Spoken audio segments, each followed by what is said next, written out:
I was able to be kind of ahead of the curve on a lot of people who today are struggling with the church and leaving the church. I have a friend who studies these things. He says there may be as many as 25 to 30 million ex-evangelicals, people who used to be evangelicals and they just walked away from it for a lot of reasons. Often the church did something to offend them or whatever.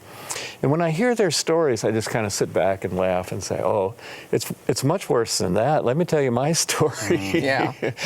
And my story is a story of hope. And the message is, don't throw out the baby with the bathwater. Yeah, the church does a lot of crazy things, and sometimes people are judgmental, and sometimes there are a lot of wounds that you carry away. That's true. I agree. I had those.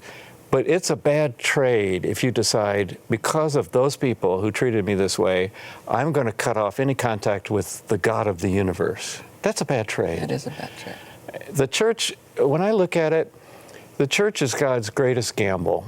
When God turned the whole message over to us, sometimes I say, if I were God, I wouldn't have done it that way, you know. But look at the whole story of the Bible is kind of God doing it in his own way in the Old Testament, and then Jesus. And then Jesus said, okay, I've done my job. It's up to you now.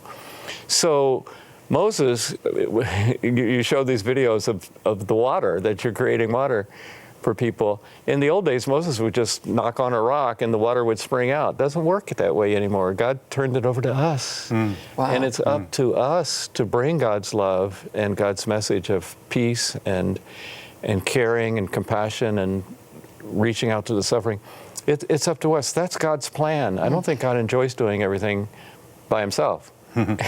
He deliberately enjoys seeing God's children do the kind of work that God wants done in the world.